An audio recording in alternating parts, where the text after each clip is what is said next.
Hey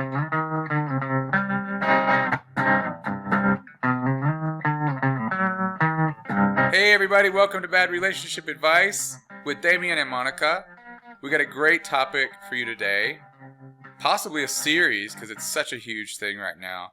The topic of narcissism and how to survive living with a narcissist, what to expect from living with a narcissist. Monica, hi. Hi, Damian. How are you doing? Good. Are you a So narcissist? I don't think I am. I think I'm kind of more of an empath, as they call them, who's kind of Oh, like Velcro to narcissists. oh my That gosh. So what yeah. actually is a narcissist? I'm just accusing you of this. Someone that's so because I'm an empath, like a narcissist would be someone that has no empathy. Someone that just has no empathy is a defining feature of a narcissist. They do not put themselves in other people's shoes. They don't feel what other people feel. Right. Yeah, I think we were talking about this the other day, how narcissism is kind of defined by that total lack of empathy, grandiose behavior, kind of an entitled attitude a lot of times. And before we go on, I just want to recommend a YouTube channel, Dr. Ramani. She specializes in narcissism, and I have learned so much from watching her stuff. Um, Today we're going to be actually speaking just from experience. Both Monica and I have lived with narcissists, have had narcissistic family members, and we are going to just kind of be relating what to expect when you live with a narcissist. And this could be if you're dating someone, or it's a roommate or a family member or whatever, and just what to expect. And then the decision's going to be up to you on how you're going to manage that situation. But we can definitely talk about how we've managed it. Right, Monica? Right. Not a pleasant ordeal, is it? No, it really isn't. It's kind of a thankless task because you don't have gratitude when it comes to narcissists. There's this thing of being entitled, and whatever you do, if you do anything for narcissists, is because they deserve it. And also, whatever you do is not going to be good enough. There's going to be no recognition. So it's just this kind of like bottomless digging and hoping at some point you're going to get there with that person, but you never do. Right. Yeah. So when you think of a narcissist's personality, you have to think of it in layers. So the very, very, very core and the hardest thing to understand, I think, is that a narcissist, on the very, very deepest level, they hate themselves. They think that they are a worthless piece of shit, or they feel like a worthless piece of shit. And so right above that, instead of being able to like acknowledge that and work on themselves and think, okay, what can I do to make myself a better person or whatever, they thinly veil that core with a layer of ego. And this ego they construct for themselves so that they can believe that they are actually not a worthless piece of shit. But unfortunately, this ego that they construct for themselves is made up of stuff that's really just make-believe, right? And because of that, the next layer up above that is a layer of insecurity. So insecurity is, basically, if your self-image is based on stuff that isn't real, anything that suggests reality is going to be a major, it's going to impact your self-awareness, right? Your ego. And so then the final layer above all of that is a layer of defense mechanisms. So you can think of a narcissist as a walking, talking bundle of defense mechanisms, and everything that they do is it's basically to preserve this fragile image of themselves that they have. Just to kind of ask you something about what you just mentioned before, just to clarify, like, can you explain what that make believe is? What do they believe? Yeah, so for example, if I really hate myself And I can't reconcile that, and I don't actually do that, introspection and think about that and try to work on myself and take responsibility for the things that I have done and haven't done or whatever, and just acknowledge and become aware of who I really am. I'm going to start I'm going to start using things to define myself. So I am a doctor. I am a doctor. That is me. I am a doctor, and I am a very important person, and I am actually more important than other people because I'm so intelligent, and I drive a really nice car, and my license plate says MD PhD, and we actually saw one of those, didn't we? We have a picture of that on our Instagram. It's on our Instagram. And I, obviously it's important for people to know that about me because I am so intelligent and I am such an important person. So for example, I certainly wouldn't want to associate with people who don't make as much money as me, or, when I hear other people talking about whatever topic, I expect them to listen to my opinion because obviously I'm more intelligent, I'm more informed, I'm better educated, so they really should listen to me. So that's just kind of the attitude that you would have. And then, of course, that's very fragile because if that's all built on stuff you've just told yourself, right?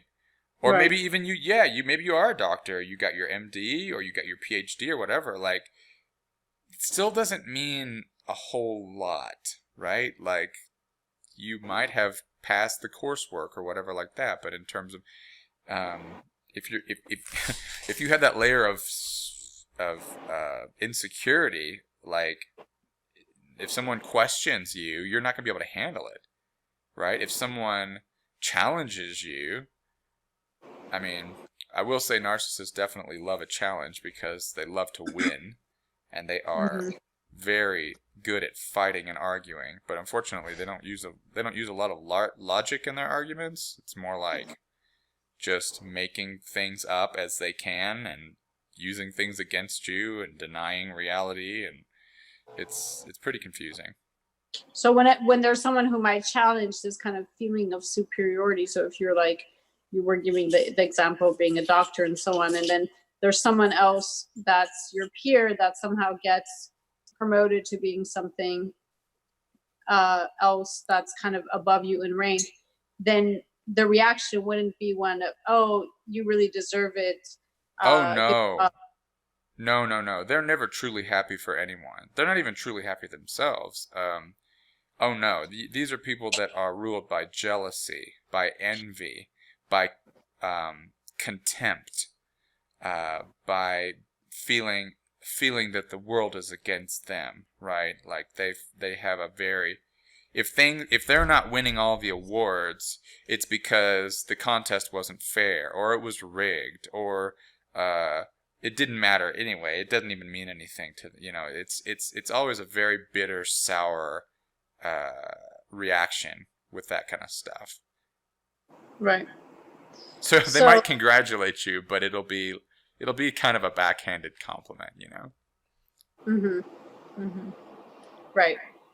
So it's hard for them to be, well, in fact, they're just not happy for other people. And maybe when other people are happy, that can feel maybe threatening to them. Absolutely. Yeah, because deep down inside, they're miserable. They're absolutely miserable. So if you're spending a lot of time with a narcissist, you'll probably notice that whenever you've get comfortable and you really feel you're feeling comfortable in whatever situation you're in, that's often when they will attack you. Whether it be malicious words, or giving you the silent treatment, or just coming up with some reason to be angry with you, and that's because they're very tuned into other people because their whole self-image relies on the what we call narcissistic supply that you get from other people, the praise and the admiration that they get from other people. They need that. They need that because they can't generate it themselves.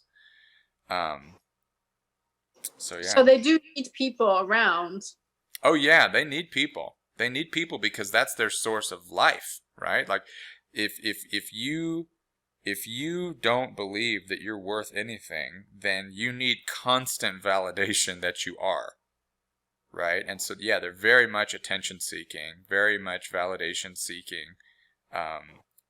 And what's funny about it is that they will actually kiss the ass of somebody that they admire or they think can get them more attention and more admiration. But then as soon as that person becomes not useful to them anymore, they discard them and they move on to someone else. Or they may even, shit talk that person and actually, talk down to that person that they, formerly admired or formerly, kissed their ass. Mm-hmm. So if you're living with a person like this, right, you can be prepared for a very tumultuous time.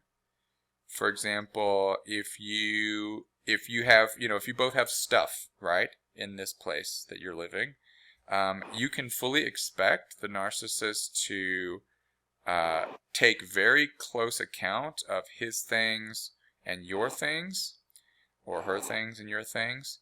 To the narcissist, your things are theirs and their things are theirs. If you use their things, believe me, they will be keeping tabs of that in their head, and God forbid anything gets lost or broken, because you will hear about it.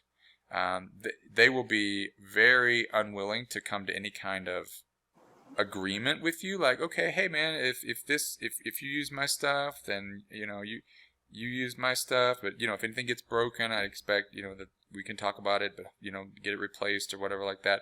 Any kind of like conversation that's going to lead to them being accountable for anything, it's either going to make them really, really angry, or they're just not going to agree to it, and maybe they'll accuse you of something to kind of try to derail the topic. Why the anger?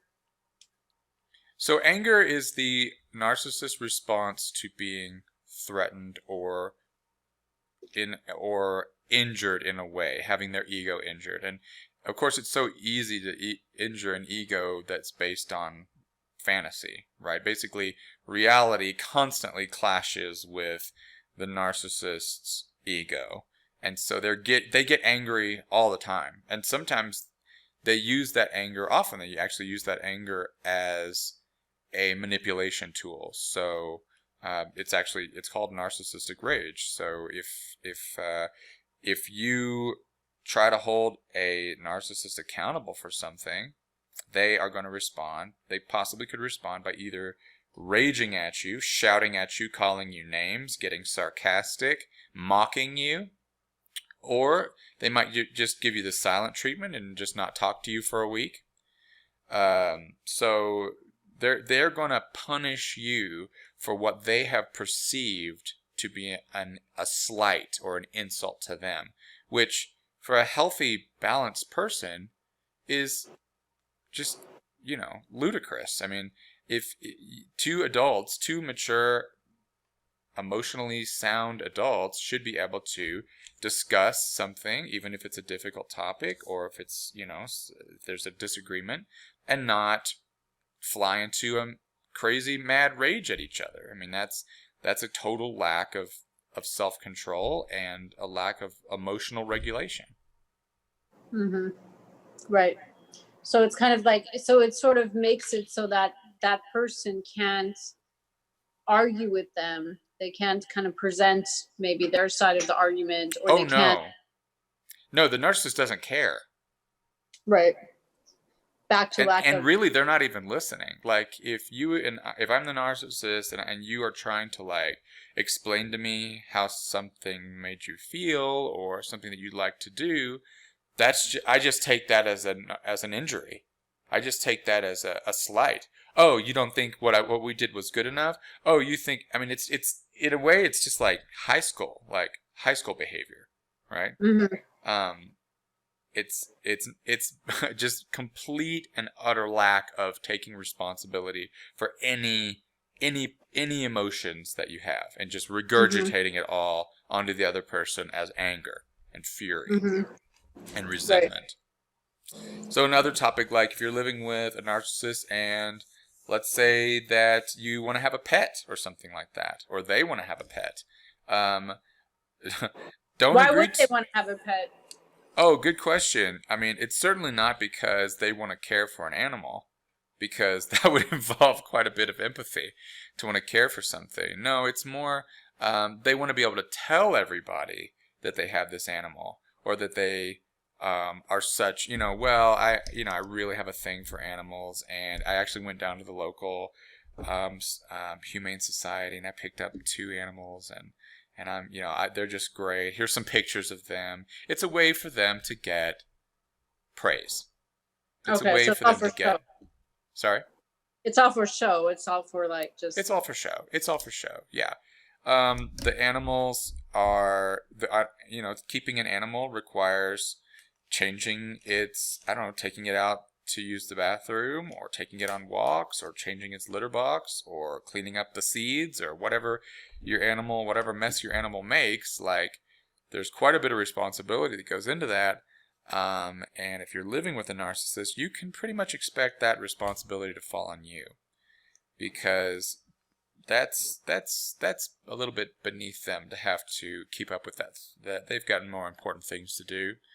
So if you actually find yourself someone who really cares about animals, you will see that you'll end up maybe even taking it to the vet when it's sick, or and in fact, I think actually you kind of have a situation. You have experience with this, didn't you have an experience with this, like with an animal that you ended up trying to take care of because it was pretty much neglected? Yeah. So like the narcissist that I had to deal with really absolutely does not like to say that he has animals, but there is no part of him that wants to take care of them, to make sure they have. And I actually would have to go sort of behind his back in order to make sure this animal gets proper veterinary care. Because in a really twisted sort of way, that makes him look like he's not a good, he doesn't take good care of the animals. So it makes him look bad by me kind of doing stuff, but then he doesn't want to do it, but then he'll get in the way of it because it makes him look bad if I do it. So it's a really twisted thing. Right. And it's like, I don't want to take care of the animal, but I don't want you to take care of the animal because it makes me look bad. Right. So the animal suffers. Right. So, I guess the last thing that we could talk about is like money. If you are in a situation where, among friends, for example, money shouldn't really be a big deal. Maybe I get your drink this week, you get me next week, or if we forget, we don't keep tabs like you owe me $17.33 from those 3 beers last weekend. Generally speaking, that's not how friendship works. But that's something that you can also talk about with a friend. But, with a narcissist, money is God to the narcissist, because money is a numerical way of measuring status. And they will measure themselves against you based on their salary. If they make more money than you, then they're better than you. If they like really flashy stuff. So if, they love to show that how much they paid for their, have their expensive, whatever, clothes, vehicle, you name it, that they love that. That's going to get them lots of attention and lots of, admiration, not necessarily from the right people, of course. But anyway, they think they're going to get that. Makes them feel better about themselves momentarily.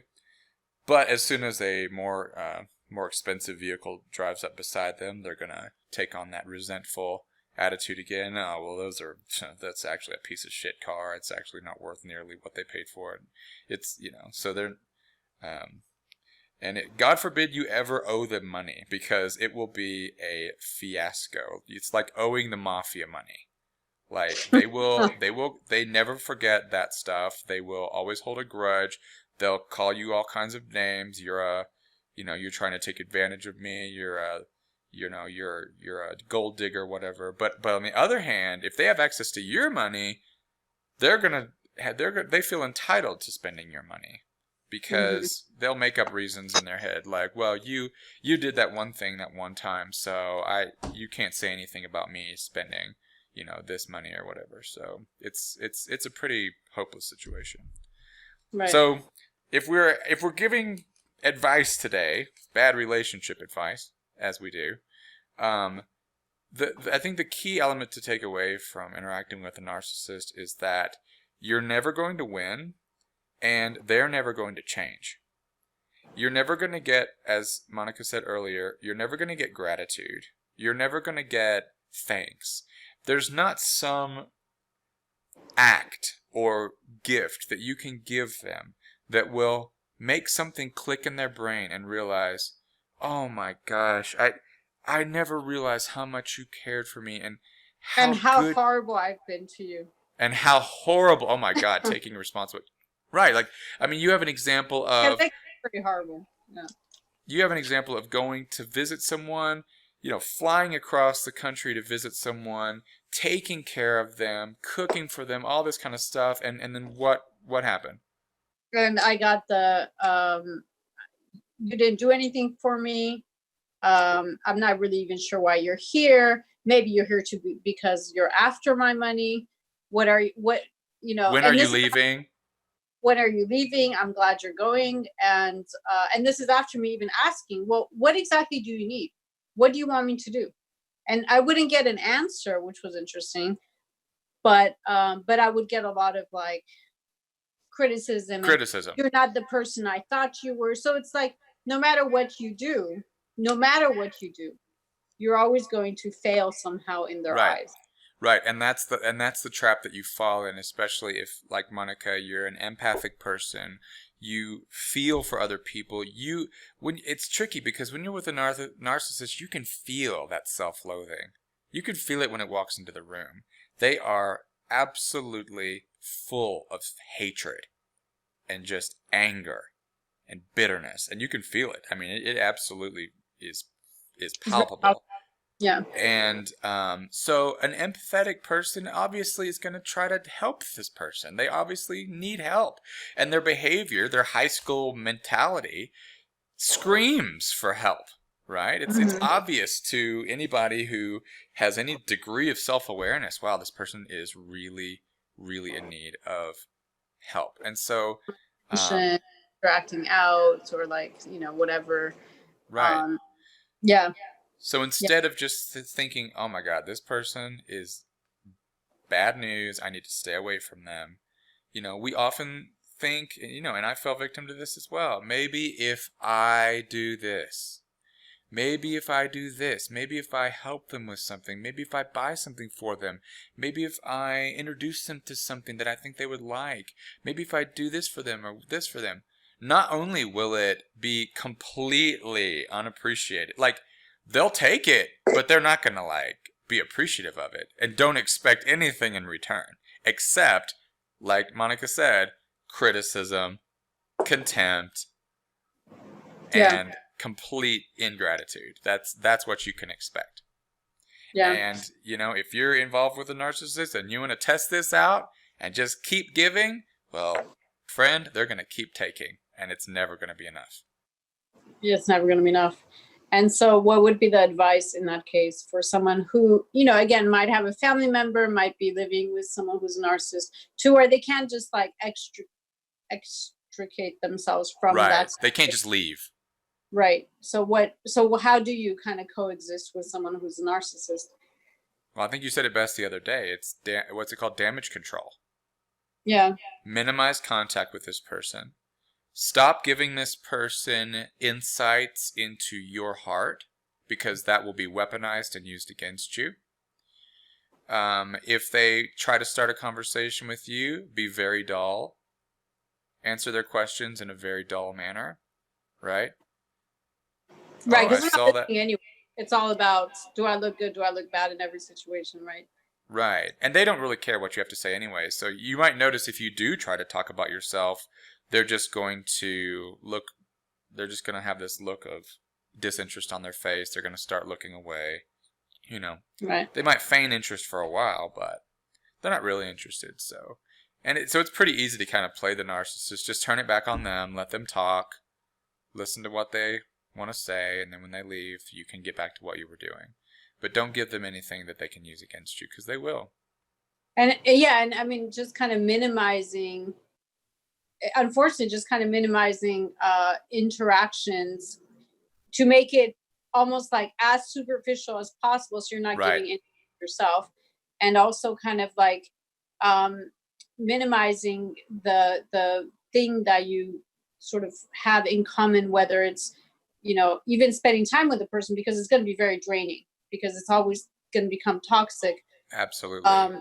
But also like things like stuff, like what is the least amount of stuff that you could share with that person, because your stuff is going to be, they're going to use your stuff, they're not going to let you use theirs, or they're going to like just and not take care of your stuff. Or animals, if you and assume the animal is yours, not like you're sharing the animal, because you're ultimately going to be the one that's going to be taking care of the animal anyhow. So if you want an animal that only you're going to be taking care of, that's going to be the situation. Don't do anything where you're sharing anything with them, in a sense, whether it's your personality or material things or whatnot, and to minimize it as much as possible. And right, because for them, sharing doesn't exist. It's simply using. Right. Well, Monica, I think we've had a good talk here. If you enjoyed our episode about living with a narcissist and would like to hear more, please leave us a comment. If you think that we're narcissists, then please leave us a comment too. We'd love to hear from you. But yeah, hopefully we'll be able to continue on this topic. All right. Sounds good. Okay, Monica. Well, it's been great. Till next time. As usual, thank you guys for tuning in to Bad Relationship Advice. And we are Damian and Monica, and we will see you next time.